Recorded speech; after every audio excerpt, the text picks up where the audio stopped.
पिछली किस्त का इख्तिताम। इंस्पेक्टर तारिक अली दरगाह में उस वजूद से मिला जो उसकी ही शक्ल में था। तारिक ने कुरान की आयत पढ़कर उसे वहां से भगा दिया, लेकिन उस वजूद ने वापसी का वादा किया और कहा कि अगली बार तारिक खुद उसे बुलाएगा। वापसी पर तारिक को अपनी आंखों में उस वजूद की झलक नजर आई। मैं सब इंस्पेक्टर तारिक अली। दरगाह से वापसी के बाद 3 हफ्ते गुजर गए। 3 हफ्ते या 3 सदियां, मुझे नहीं मालूम। वक्त ने अपना मतलब खो दिया था। पहले हफ्ते मैंने खुद को समझाया कि सब खत्म हो गया। मैंने मामूल की जिंदगी गुजारनी शुरू की। थाने जाना, केसेस देखना, घर आना, बच्चों के साथ बैठना। लेकिन हर रात जब मैं सोने की कोशिश करता, मुझे वो आवाज सुनाई देती। दूर से, बहुत दूर से कोई मेरा नाम पुकारता।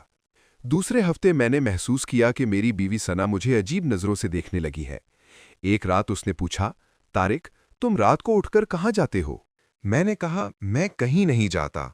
उसने कहा, कल रात मैंने देखा तुम कमरे से बाहर निकले और आंगन में खड़े होकर किसी से बातें कर रहे थे। मैंने आवाज दी तो तुमने मुड़कर देखा भी नहीं। मेरे रोंगटे खड़े हो गए। मुझे कुछ याद नहीं था। तीसरे हफ्ते मेरी छोटी बेटी एमन ने मुझसे कहा, अब्बू, आप रात को मेरे कमरे में आकर मुझे देखते क्यों हो? मैंने कहा, बेटा, मैं नहीं आता। वो बोली, आते हो अब्बू, कल रात आप आए थे, लेकिन आपकी आंखें काली थीं, बिल्कुल काली। मैंने उसे डांट दिया कि बातें ना बनाया करे, लेकिन उस रात मैंने आईने में देखा और मेरा दिल बैठ गया। मेरी आंखें, उनमें कुछ था, एक झलक, वही परछाई। वो मेरे अंदर था और वो आहिस्ता आहिस्ता बाहर आ रहा था। मैंने फैसल को बुलाया और उसे सब बताया। फैसल बहुत परेशान हुआ। उसने कहा, सर, आप किसी पीर फकीर के पास चलें, कोई वजीफा करें। मैंने कहा, फैसल, मैं पुलिस वाला हूं, मुझे इन चीज़ों पर यकीन नहीं। फैसल ने कहा, सर, अब तो यकीन कर लें, वो चीज़ आपके अंदर है। मैंने फैसल को जाने का कहा और खुद सोच में पड़ गया। वो ठीक कह रहा था, लेकिन मैं किसके पास जाता? मैंने अपनी पूरी जिंदगी मंतिक और साइंस पर यकीन रखते हुए गुजारी थी। अब अचानक इन चीज़ों पर यकीन करना मुश्किल था। लेकिन उस रात जो हुआ, उसने मेरे तमाम यकीनों को खाक में मिला दिया। रात के 1:30 बजे थे। मैं सो रहा था। अचानक मुझे लगा जैसे कोई मुझे हिला रहा है। मैंने आंखें खोलीं तो मेरे सामने मेरी बीवी सना खड़ी थी, लेकिन वो सना नहीं थी। उसकी आंखें काली थीं, बिल्कुल काली। उसने मेरी तरफ देखा और बोली, उठो तारिक, वक्त आ गया है। ये इसकी आवाज नहीं थी, ये वही आवाज थी, दरगाह वाली आवाज। मैंने छलांग लगाकर बंदूक उठाई। सना, या वो चीज जो सना के जिस्म में थी, मुस्कुराई और बोली, गोली चला दोगे? अपनी बीवी को मार दोगे? मेरे हाथ कांप रहे थे। मैं गोली नहीं चला सकता था। वो बोली, आज वो रात है तारिक, आज तुम मुझे बुलाओगे। मैंने कहा, मैं तुम्हें कभी नहीं बुलाऊंगा। वो हंसी और बोली, बुलाओगे, क्योंकि तुम्हारे पास कोई चारा नहीं। और फिर वो गायब हो गई। सना गिर गई। मैंने उसे उठाया तो वो बेहोश थी। मैंने उसे बिस्तर पर लिटाया और पानी डाला। वो होश में आई तो उसे कुछ याद नहीं था। मैंने उससे कहा, तुम और बच्चे कल सुबह अपने माँ बाप के घर चले जाओ, और जब तक मैं खुद ना आऊं वापस मत आना। सना ने पूछा, क्यों, क्या हुआ? मैंने कहा, बस मेरी बात मानो। सुबह हुई तो सना बच्चों को लेकर चली गई। मैंने घर के तमाम दरवाजे खोल दिए, खिड़कियां खोल दी। फिर मैं कमरे के बीचों बीच बैठ गया और इंतजार करने लगा। मैं जानता था कि वो आएगा। रात हुई तो बिजली चली गई, बिल्कुल वैसे ही जैसे उस रात गई थी। मैंने टॉर्च रोशन की और बैठा रहा। फिर मैंने आवाज़ें सुनना शुरू की। सरगोशियाँ, बहुत सी सरगोशियाँ। वो मेरे इर्द गिर्द थीं, दीवारों में, फर्श में, छत में। वो मेरे कानों में सरगोशियाँ कर रही थीं। तारिक, आओ तारिक, हम तुम्हारा इंतज़ार कर रहे हैं। आओ हमारे पास, हम तुम हैं। मैंने आंखें बंद कर लीं और कुरान पढ़ना शुरू कर दिया, लेकिन इस बार कुरान की आयत का कोई असर नहीं हो रहा था। सरगोशियां तेज होती जा रही थीं। फिर अचानक सब खामोश हो गया। मैंने आंखें खोलीं तो कमरे में अंधेरा था, लेकिन अंधेरे में एक रोशनी थी, काली रोशनी। वो रोशनी आहिस्ता आहिस्ता बढ़ रही थी और उसमें से एक शख्स निकल रहा था।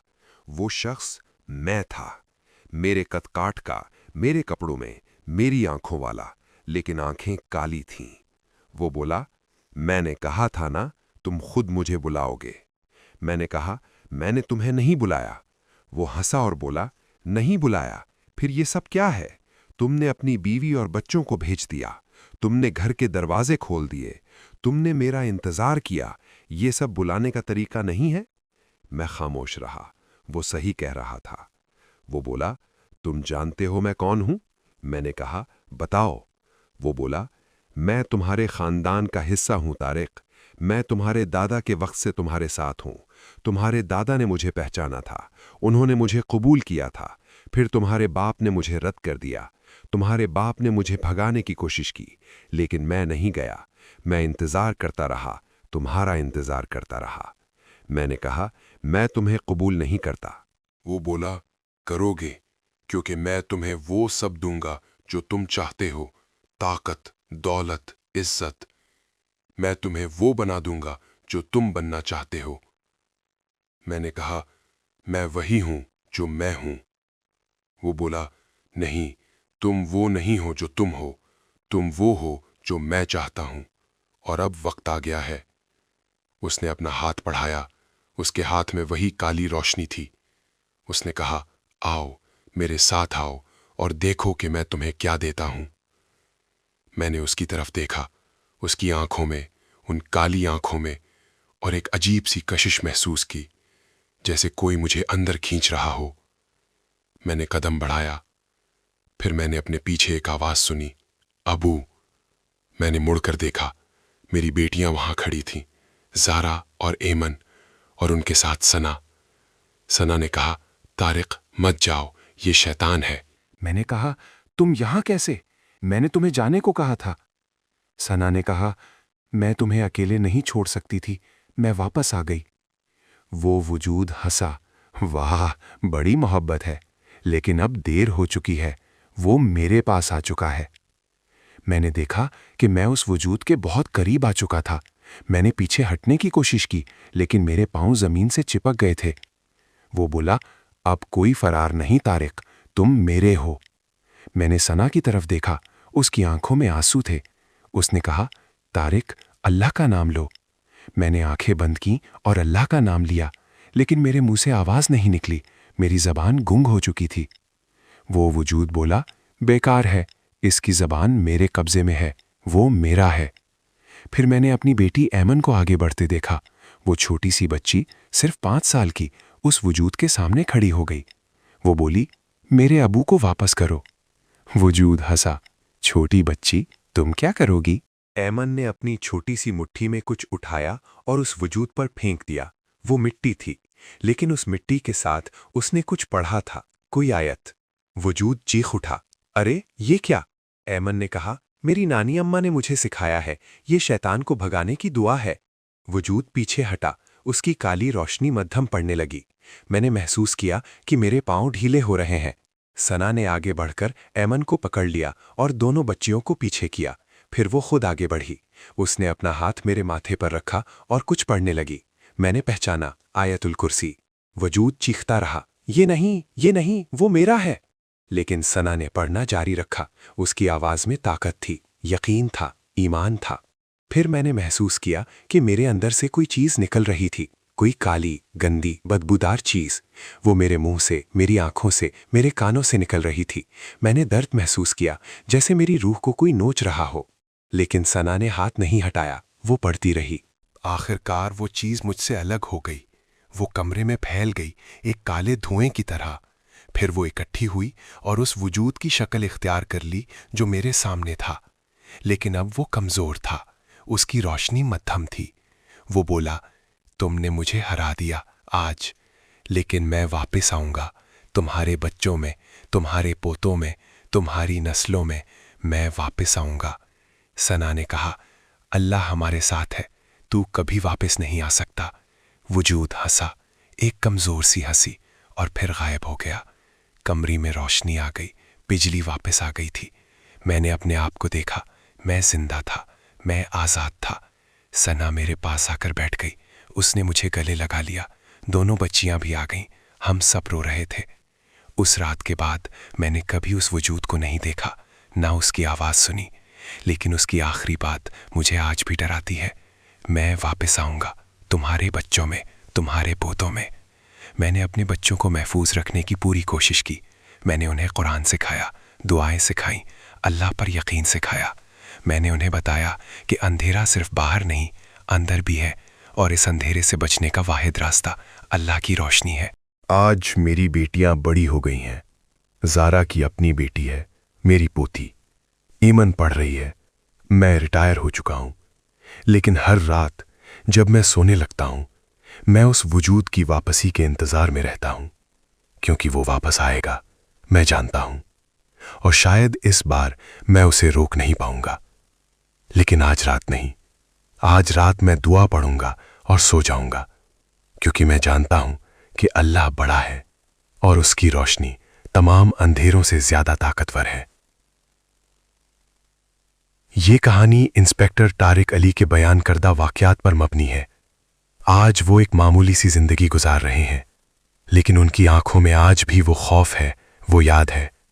انہوں نے درگاہ کے بارے میں مزید تحقیق کی تو پتہ چلا کہ وہ درگاہ کسی ولی کی نہیں بلکہ ایک جادوگر کی تھی، جو 500 سال پہلے وہاں دفن ہوا تھا۔